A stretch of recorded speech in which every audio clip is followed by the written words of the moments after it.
Kitokea tarehe 15 wameingia pale uwanjani bodi ya ligi, hao wenzetu marefari wakasema Yanga ananyang'anywa pointi 15. Ligi imeishia hapo. Bwana, hatuogopi. Bwana, niweke wazi, hakuna mwanachama yote wa Yanga, mpenzi wa Yanga anayeogopa klabu ya Simba. Kama mtu anaweza aweke bingo, kesho sio kesho kutwa tunaenda kuwashona. Nyumba unajua kulala usumugi kitasa chako unafungua vipi? Hata kikiwa kibovu. Tena wakati wa kisa. Kama ilikuwa ni timu mwenyeji, anaadhibiwa kwa mujibu wa kanuni. Kanuni ziko wazi. Timu mwenyeji akimzuia timu mgeni kuto kufanya mazoezi, anaadhibiwa kwa namba 1 kuna faini kati ya $500,000 mpaka milioni. Namba 2 kuna kalipio, kuna onyo. Shughuli imeisha hapo, mpira uchezwe. Sasa eti mtu hajafanya mazoezi ya lisali moja, anakuja na excuse kwamba eti nimefanywa vurugu, nimezuiwa kwenda uwanjani. Alikuzuia nani?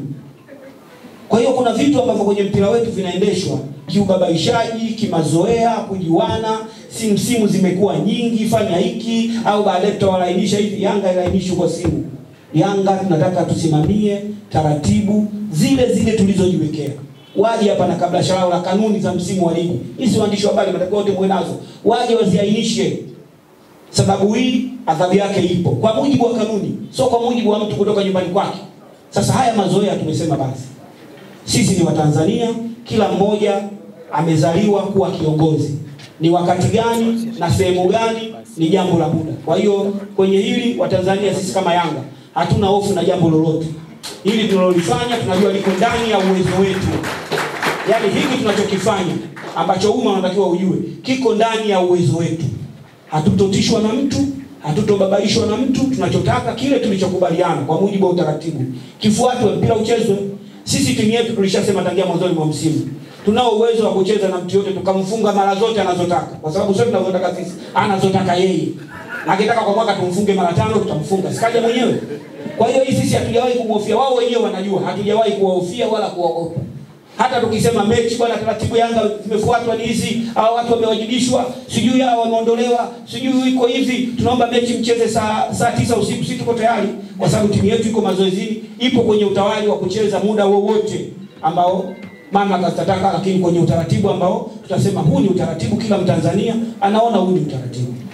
Kwa hiyo ameniuliza mmekwenda kasi, mmerudi kasi, Yanga wamefanya nini kwenda TFF wao? Ni hivi, baada ya Yanga kesi yetu kule kasi kurudishwa kama tuanzie kwenye mamlaka za nyumbani, Yanga walitoa taarifa kwamba hatutakata tena rufaa.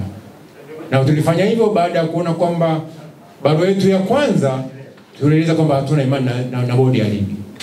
Hatuna imani na bodi ya ligi. Huu ndio ukweli. Na rais wa shirikisho alipotoka nje kurudi Tanzania, kwa sababu tarehe 8 alikuwa hayupo. Aliporudi, badala ya kuwaita Yanga na bodi ya ligi kukaa pamoja kujua tatizo nini, akawa na upande, akaanza kutoa matusi, lugha chafu na kejeli kwetu, kwa kututaka tukacheze sinema tuache mpira. Kwa tukaona kwamba hatuwezi kukata rufaa kwenye chombo ambacho tayari washaamua kuwa na upande. Viongozi wakasema hatuwezi kukata rufaa na hatuchezi mechi. Ukawa ni msomo wa klabu, hatukati rufaa na hatuchezi mechi mpaka maelezo yetu ama madai yetu ya tarehe 9 yatimizwe. Sasa kwa sababu hatukwenda, tumetoka kasi, tukamwambia turudi kwenye mamlaka za nyumbani. Mamlaka za nyumbani ndio hizi shamwa kwa na upande wao. Tukaona hakuna sababu ya kukata rufaa. Kama tutendaji wakatoa taarifa kwa umma na wote mmeisoma kwamba hatuendi, hatukati rufaa na hatutacheza mechi. Kwa rufaa tukukata na hatutakata. Sababu wetu wanayo. Barua ya 9 wanayo. Nini Yanga wanachokitaka? Wanacho. Wakitekeleza sisi tukacheze mpira. Vinginevyo hiki ambacho mmemuuliza mzee hapo kwamba je, baada ya tarehe 15 hizi nyingine mtacheza? Ni kuhakikishieni tarehe 15 ndio itakayotoa mwongozo wa tarehe 18. Sikize vizuri hapo. Tarehe 15 ndio itakayotoa mwelekeo wa tarehe 18. Kwa nini nasema hivyo? Ikitokea tarehe 15 wameingia pale uwanjani bodi ya ligi, hao wenzetu marefari wakasema Yanga ananyang'anywa pointi 15. ligi imeishia hapo. Huko nyuma tunaomba utulivu. Hakuna jibu, hakuna swali ambalo nadhani umeisoma hizo hoja mbili na umezielewa. Kwanza mwandishi, hizo hoja mbili umezielewa? Kabla sija kwenda kwa ufafanuzi, tuendelee kufafanua. Umesoma vizuri? Fafanua. Ni hivi, hakuna hakimu anaotafuta kesi barabarani. Ili hakimu afanye kazi, kuna mtu atakayeta mashtaka pale. Na hakuna polisi anaomkamata mtu barabarani anapita njia. Lazima atatokea mtu asema bwana, yule ni mtumia wangu na labi yake. Ndio tunachokitaka. Hoja hii ina maana inatakiwa kwa ilivyotoka na ijibiwe kwa maandishi. Moja, ijibiwe kwa viongozi wa Yanga. Lakini viongozi wa Yanga pia wana hoja walizopeleka bodi ya ligi. Mpaka leo hajapata majibu. Sasa unapoona itapotokea saa 24, mpira una taratibu zake. Sio saa 24. Mechi imechukua masaa 72. Timu inahitaji maandalizi. Sio kifo. Leo Msumi naongea hapa kile huyo Msumi marehemu. Mpira huko hivyo. Na ndio maana tunaposema hili, na nyinyi ndio upande wa pili mwe mnakwenda kudodosa na kuuliza. Tumetoka mahali fulani tumeambiwa 1 2 3. Hili likoje? Mshawahi kulifanya hilo? Isiwe na nyinyi ndio sehemu mnaungana kwamba Guto kasema nyinyi mnapokea tu. Kwa maana nisema hivi, hatuyumbi, hatuogopi, tunaheshimu na tunatii taratibu zilizopangwa. Kwa maana zile kanuni zilizopangwa waliandaa wao na vilabu, wao ni wasimamizi. Na wanapofanya jambo lolote la mabadiliko ya kikanuni liweka kana vilabu. Na ndio maana nikusaidie sasa. Kwa mjibu wa katiba ya TFF kuhusu vilabu, inasoma wanachama wanaocheza hii Premier ndio wanachama wa TFF.